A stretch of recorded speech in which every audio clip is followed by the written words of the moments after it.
Good morning, children. Happy to see you all once again through this video. Welcome to chemistry online class. In the last class, we discussed about the laws of chemical combination. Do you remember two laws? Law of conservation of mass as well as law of constant proportion. That was devised by the scientist Anton L. Lavoisier. Okay, so we are going to continue with that. Once the two laws of chemical combinations were given by Lavoisier, all the scientists, they got much curiosity because they tried to prove or they tried to give a proper explanation of the two laws of the chemical combination. That is, they want to devise some theory. I already told you in the last class, earlier itself Indian and Greek philosophers, they had the idea of atom, divisibility of matter. If you divide anything, you will finally get a smallest unit, that is called atom. But now, after the 18th century or at the end of the 18th century, scientists were trying to find their own theories or explanation or experiments to prove that atom is the basic unit of everything. Okay, so among them there is one important scientist who is called by the name John Dalton. Okay, so John Dalton, he picked up the idea of divisibility of matter as well as the two laws of chemical combination, and he tried to give an atomic theory. That is, he tried to give a theory that explains the nature of matter, which is called as Dalton's atomic theory. This is one of an important question. We have to study that. His basic idea, the main idea behind atomic theory is whatever it may be, an element or compound or whatever it may be, everything is made up of smallest indivisible particle, that is called as atom. Okay, so that is the basic idea behind this theory. In our textbook, 6 postulates, 6 points are given. The Dalton's atomic theory is explained in very short using 6 points. It is a very important question. So let us see that. Let us see the points one by one. See the first point. The first postulate, the first point of Dalton's atomic theory is I already told that all matter is made of very tiny particles called atom. I already told you, anything it may be, whatever the matter may be, liquid, solid, gas, plasma, whatever it may be, everything is made up of the stone, the board, everything is made up of small, tiny means very small, okay, very tiny particles called atoms. That is the first point, that is the basic point. Understood? Now see the second point. The second point, it says that atoms are indivisible particles. So Dalton believed that an atom is the basic, or atom is the smallest. Okay, you cannot further divide atom. Atoms are indivisible particles, and he also added that, I am not mentioning here, he added that atoms can neither be created nor destroyed in a chemical reaction. It's just similar to the law of conservation of mass, which says that mass can neither be created nor destroyed. That is, the mass will not get added or will not get reduced. Dalton related that with the atom. If the mass has to be reduced, the number of atoms has to be reduced. If the mass atoms should be increased, the number of atoms should be increased. But mass is neither created nor destroyed. Similarly, atoms are also neither created nor destroyed in a chemical reaction. Okay, but this point has led to a lot of controversy, because we know now in the 21st century we know atoms are divisible, because atoms further have subatomic particles. Do you remember what is inside the atom? Protons, electrons and neutrons. Okay, which means atoms are divisible only. But at that time they were not aware that. So Dalton was thinking that atoms are indivisible. Okay, and the third point, atoms of given element are identical. Given element means same element. For example, if you consider oxygen, atoms of oxygen are identical. All atoms of oxygen are identical. Do you remember the structure of oxygen atom? Do you remember? We drew it. Okay. I want to draw it again. So the first 2 points over the third point. So I am erasing the first 2 points. Okay. So oxygen is like this.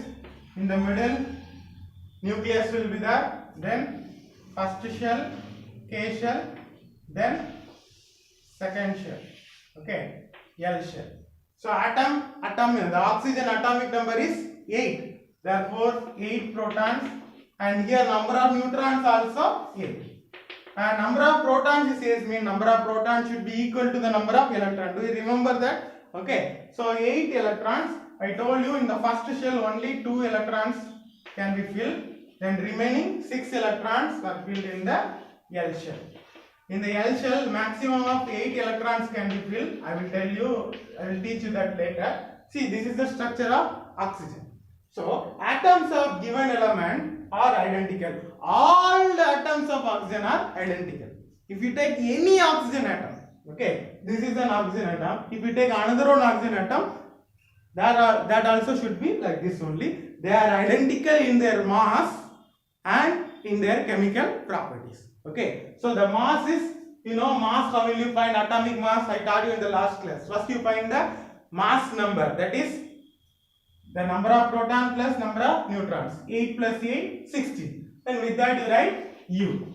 In other words, atomic mass is nothing but the mass of the atom, that is nothing but the mass of the nucleus, that is nothing but the mass of protons plus mass of neutrons. Do you remember? Okay, so mass of 1 proton is 1 U, therefore 8 proton is 8 U approximately. Then mass of 1 neutron is 1 U, 8 neutrons 8 U. So 8 plus 8, 16 U. Remember that? Okay, so you should understand, for a given element, all the atoms, all the oxygen atoms have same mass and same property, same chemical property. They will react with other element in the same manner. Understood? Now, the fourth point, atoms of different elements have different masses and chemical property. Different element, for example, you consider hydrogen and oxygen. Okay, so you know hydrogen atomic mass is, I taught you in the last class, 1 U, because no neutron, only 1 proton, so 1 U. Then oxygen 16 U. You see, this is different element, this is different element. Okay, so the different elements have different masses. The masses are different or not? Understood or not? The mass also different, their properties also, their chemical nature, everything will be different. So same atoms of same element have same mass and chemical property. The fourth point, atoms of different element have different mass and different property. Understood or not? Now, 2 more points remaining. The fifth point, you see, fifth point, atoms combine in ratio of small whole numbers to form compounds. Atoms combine in ratio of small whole numbers to form compound. Compound, what do you mean by compound? Compound is the mixture of 2 or more elements. Okay, for example, consider water, H2O. H2O consists of 2 different elements. Okay, but it's a single substance only. Water is a single substance, but it is made up of 2 different elements. So this can be called as compound. Now you understood what is compound? So compound are made up of ratio of small whole numbers. How? Atoms combine in ratio of small whole numbers to form compound. I already told you, in water, hydrogen and oxygen combine in the ratio 1:8. Do you remember that? Similarly, in ammonia, NH3, okay, in NH3, hydrogen and nitrogen combine in the ratio 3:14. Okay, so atoms combine in the ratio of small whole numbers to form compounds. Okay, this is about mass. But when you see about the number of atoms, see, when you see here, you can consider it in 2 ways. This one is by mass, but by number, how many hydrogen atoms here? 2 hydrogen atoms. So 2 hydrogen atoms combine with 1 oxygen atom. Then here you see 3 hydrogen atom combined with 1 nitrogen atom. So this is by mass, this is by number. You see both are whole numbers, both are small only. Okay, so atoms combine in ratio of small whole numbers to form compound. Okay, now the last one, sixth one, the relative number and the kinds of atom are constant for a given compound. It is nearly the same. You consider this H2O. Whatever H2O means water. You consider it's a well water or pond water, river water, rain water, tap water, whatever it may be. It will always contains 2 hydrogen atom and 1 oxygen atom. That is their number. Always tap water you take 2 hydrogen atom, 1 oxygen atom. Okay. Then well water, pond water, underground, whatever it may be, always it contains 2 molecule of, or sorry, not molecule, 2 hydrogen atom and 1 oxygen. That is the relative number. And kind of atom. What kind? Hydrogen and oxygen. Water means hydrogen and oxygen only. Understood or not? So number also same and the type or the kind also same. Okay, they are constant in a given compound. In a given compound. Water means like this. Ammonia means different. Ammonia 3 hydrogen atom and 1 nitrogen. Okay.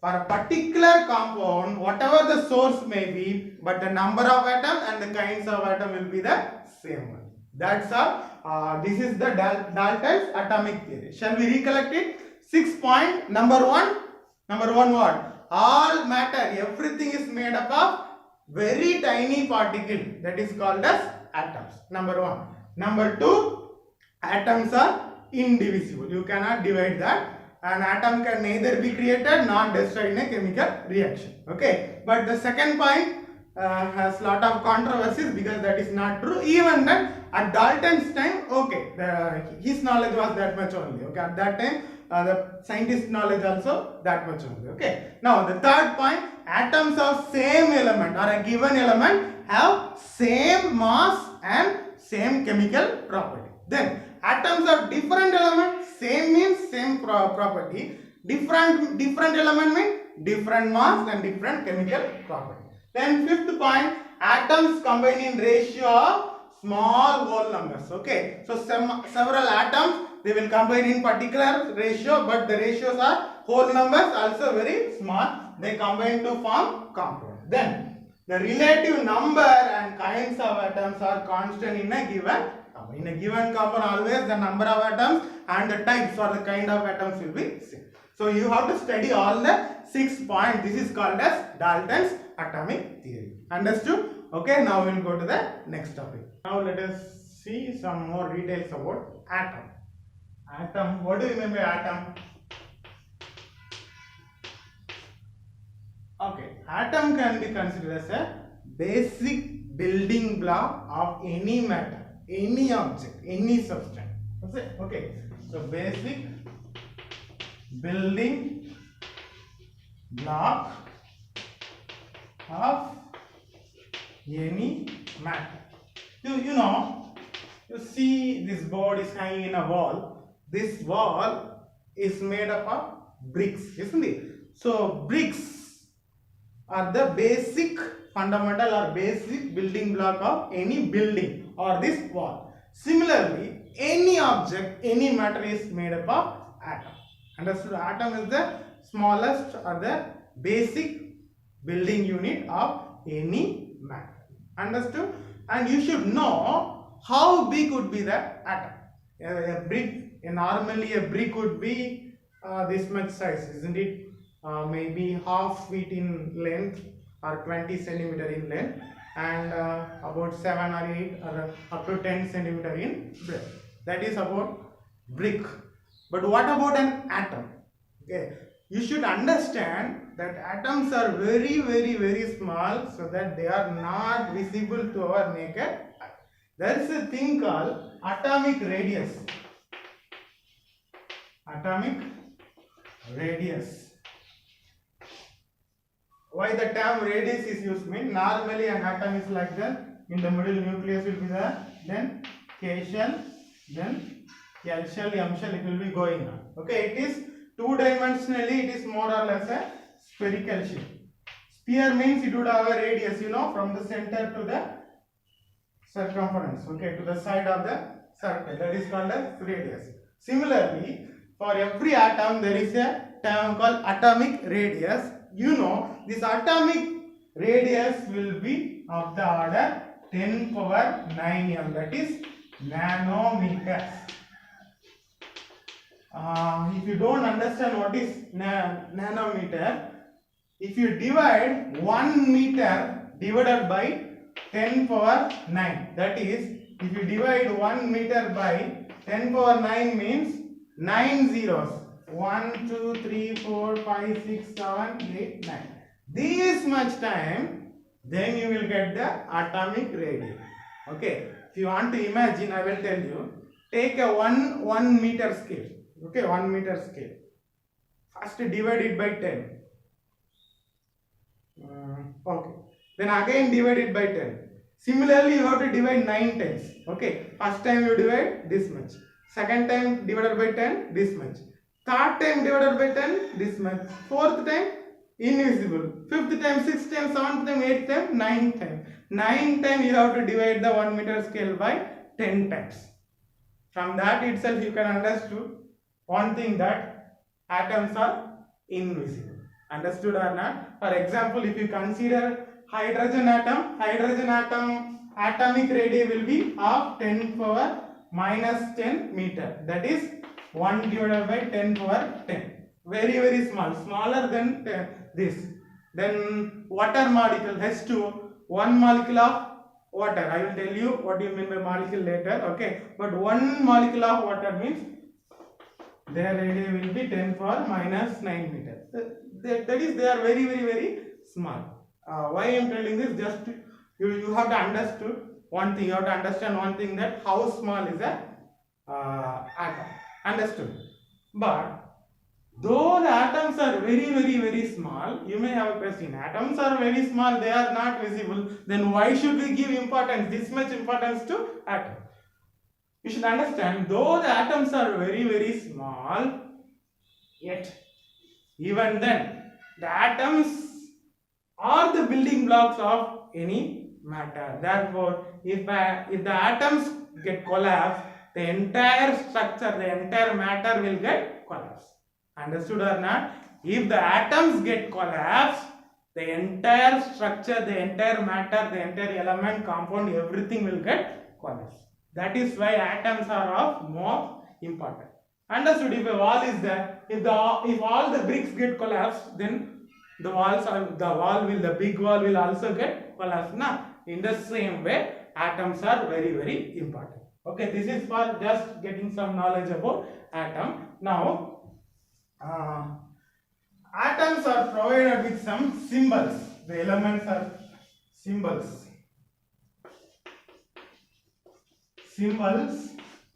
Nowadays we have modern day symbols. Earlier, Dalton gave some symbols. John Dalton, who proposed the Dalton's atomic theory, he gave some particular symbols to the elements. You can't always express oxygen as O, X, Y, G, E, M.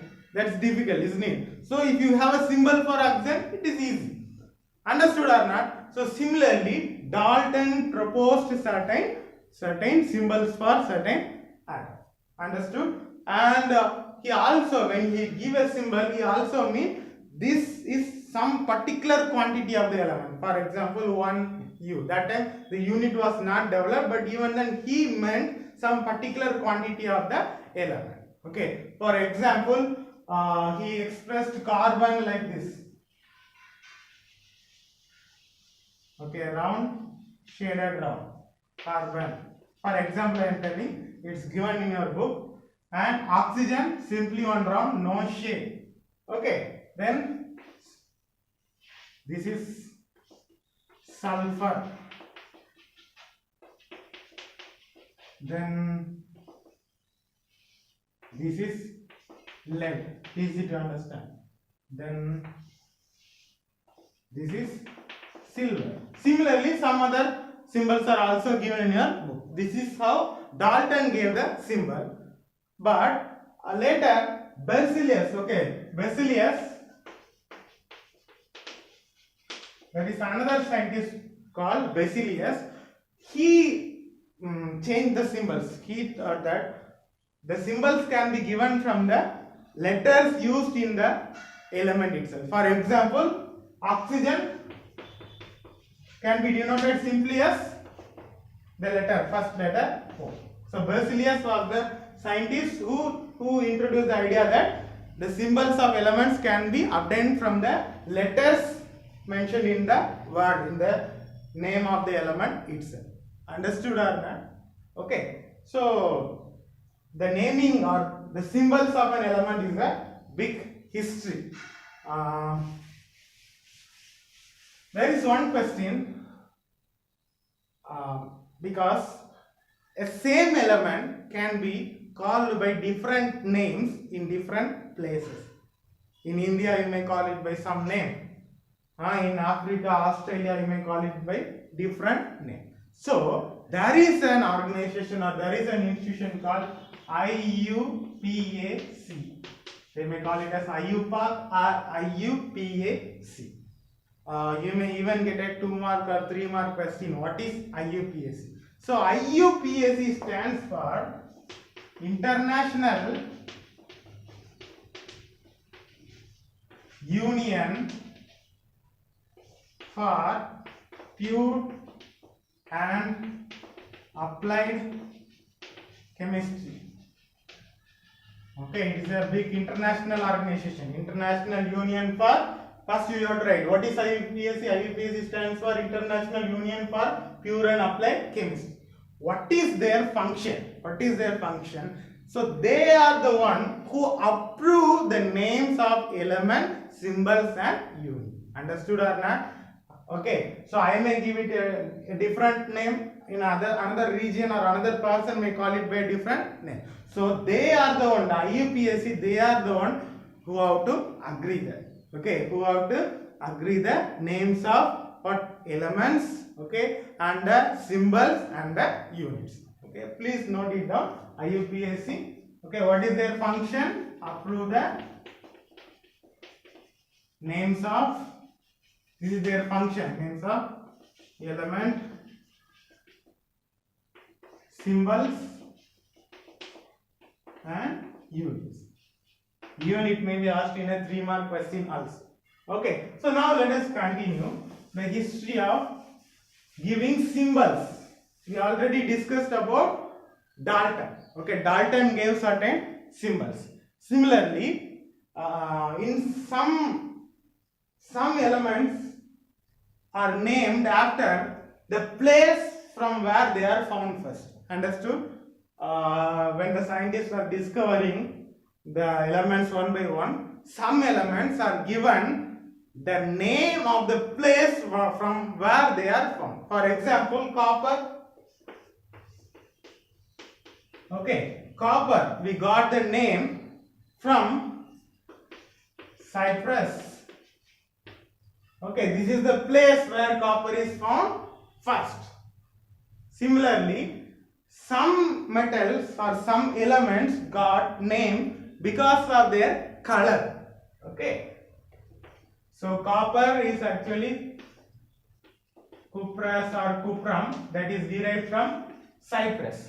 The symbol for copper is Cu, that is derived from the word cuprous, which is derived from the place called Cyprus. Understood? So these elements are named based on the place, and some elements are named based on the color. For example, gold.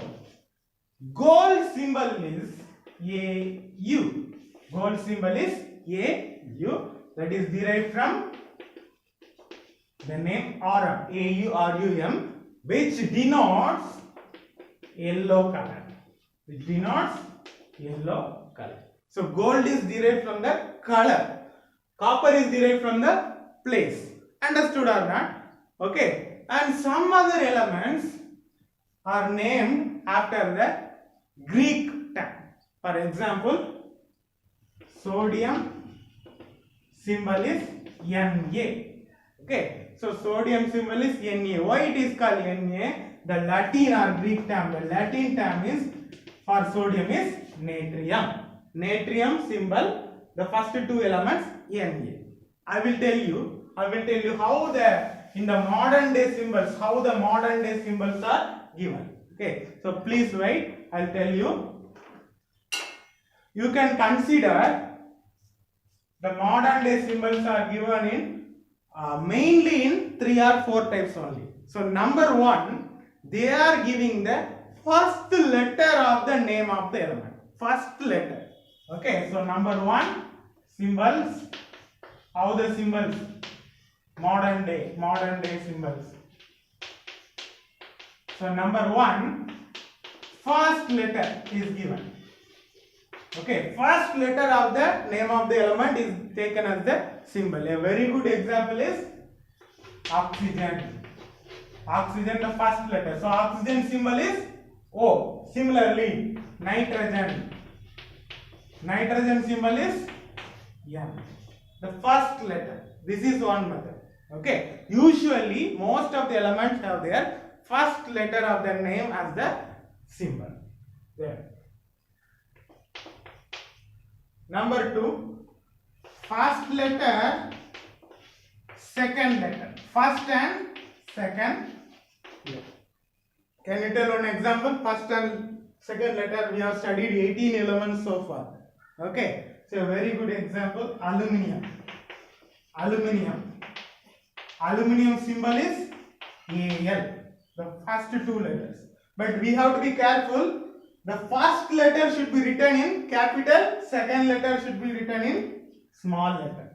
Understood or not? While writing like this, only one letter means no problem, capital letter. But two letters are in the symbol. The first letter should be capital and second letter should be small. Okay. So aluminium. Any other thing? Any other? Lithium. Lithium. The symbol is Li. The first two letters. First letter capital, second letter small letter. Then first letter and any other letter. Any other letter means it may be the third letter or fourth letter or fifth letter, whatever it may be. First here, the first letter and any other letter. Except the second letter, it may be third letter, fourth letter, fifth letter. For example, consider magnesium. Magnesium. Okay. Magnesium. The symbol is Mg. That is the first letter and the third letter. Understood or not? First letter and not the second letter but the third letter. Here also first letter capital, the other letter small letter. This is the main 3 ways in which symbol is given. The another one I already told. The another one, the symbols are also given based on their Greek or Latin or German name. A very good example I told already, sodium. Sodium symbol is Na because it is derived from the Latin term natrium. So natrium, first 2 letters taken. Similarly, okay, first 18 element this much only. The 19th one is potassium. Potassium is given by the symbol K. There is no K here. Even then the symbol is K. Why? Because the Greek or Latin term is called kalium. Sodium, natrium, potassium is kalium. So kalium, the first letter is K. Understood or not? So these are the 4 different ways in which mostly the symbols are given to the elements. Understood or not? The 4 different ways in which the symbols are given to the elements. Understood or not? I hope you understood this topic clearly. Okay. Sometimes the question may be asked, mention the basis on which symbols are given to elements. So what are the bases? What will you write? So number 1, okay, early history. First, they were derived from the name of the places from which they are occurred. Then the name of the color they are. Okay, but mainly the first letter of the name of the element, then the first letter and the second letter, then the first letter and any other letter, and then the Greek term. Okay, this is how the name of the symbols of the different elements are derived. Okay, children, now we are going to see another topic, atomic mass. I already taught you what is atomic mass. Atomic mass is the mass of atom. How to find the atomic mass, I already taught you. But now we are seeing the third lesson. See, the third lesson and fourth lesson should be studied combinedly. Only if you understood some terms of the fourth lesson, then you can understand the third lesson better. Because now you know what is atomic mass, how to calculate the atomic mass. But earlier, how did they calculate that? Okay, in earlier, the olden days, the scientists, how they calculated the atomic mass. Now you know, oxygen atomic mass is 16U. Hydrogen 1U, you know that. But earlier they didn't know that. They just compared they just compared one atom with another. They observed many experiments and they compared the atoms of one or more elements. Okay, two or more elements. So they are called as relative atomic mass. I am going to explain you. What do you mean by relative atomic mass? For example, consider the formation of water. I already told you now. So 2H2 plus O2 gives 2H2O. So here I already told you one molecule, or the hydrogen and oxygen reacts or mix in the ratio 1:8 to form water. We already saw it in the law of constant proportion. Understood? So hydrogen and oxygen mix in the ratio 1:8 to form water. Which means if you take the mass of hydrogen as 1 gram, then the mass of oxygen will be 8 gram. Understood or not? This is called relative atomic mass. If the mass of hydrogen is 1 gram, then the mass of oxygen is 8 gram, because they mix in the ratio 1:8. So that totally 1 plus 8, the mass of water will be 9 gram. This is called as relative atomic mass. Understood? So earlier, why I am telling this? Earlier, they couldn't find whether the mass of proton is 1 U, approximately nothing there. Okay, they compared many atoms. They observed many reactions, and they came to a conclusion. Okay, so that is called as relative atomic mass. For example, you see nowadays we have so many standard weights. We have so many balance used in shop. If a shopkeeper don't have any standard balance, any standard weight, how can he measure the various items, or how can he distribute the items by measuring? Okay, so if you have no weight, what he may do? For example, he don't have any weight, but he has a watermelon. Understood? He don't have any other weight. Okay, and he has a watermelon, and that watermelon is 1 kg weight. He know that, but he don't have any standard weights to measure.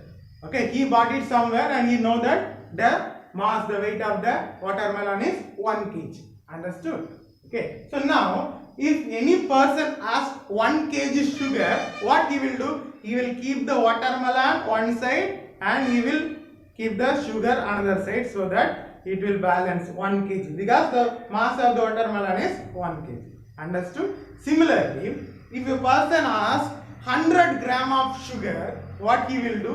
100 gram is exactly 10 times that of 1 kg. 1 kg divided by 10 is 100 gram. Okay, so what he may do, if he is a wise person, he may divide the watermelon, he may cut the watermelon into 10 equal pieces. Okay, so 1 kg divided by 10. So 1 kg is 1000 gram divided by 10 is equal to 100 gram. So if you divide the watermelon exactly into 10 pieces, it is 100 gram. Then he can measure the 100 gram of sugar. Why I am telling this means this is the idea behind the relative atomic mass. So earlier the scientists were not aware of the atomic mass, so they simply observed many reactions, many elements, and they came to a conclusion that one atomic mass. One atomic mass means the atomic mass was earlier mentioned as AMU. AMU is atomic mass unit. But I wish you to understand that, you want to know that now it is called simply as U. U means unified mass. U means unified mass.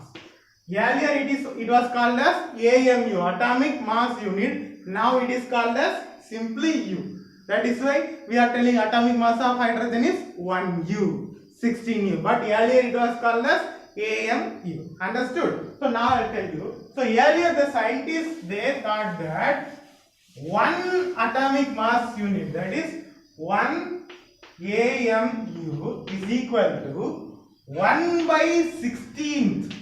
1 by 16th of 1 by 16th of the mass of oxygen. Understood or not? They don't know what is the exact mass of oxygen, but they came to a conclusion that one atomic mass unit is 1 by 16th of the mass of oxygen. With present knowledge, when we see that it is correct, why means, you see, now the current unit is 1U. 1 by 16th of, what is the mass of oxygen? Atomic mass of oxygen is 16U. 16 cancel. So 1U is equal to 1U.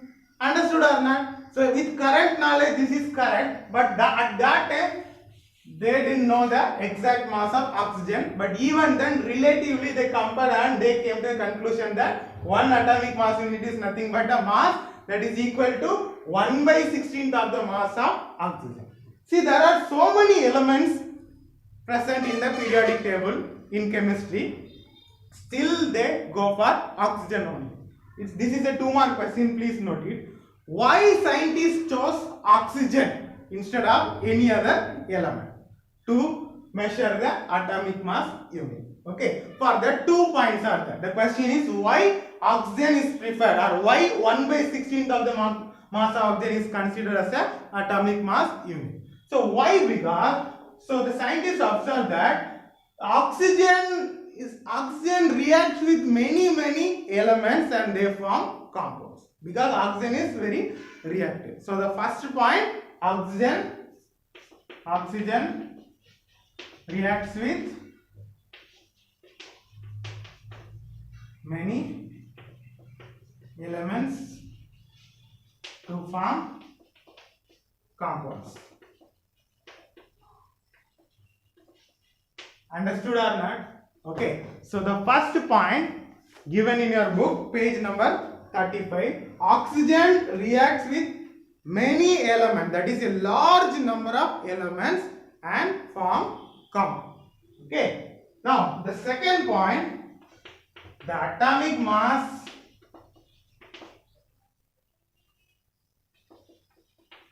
unit, that is AMU, gave masses of most of the elements as whole numbers. These are the 2 reasons. So you can write this in past tense. Oxygen reacted with many elements, okay, and form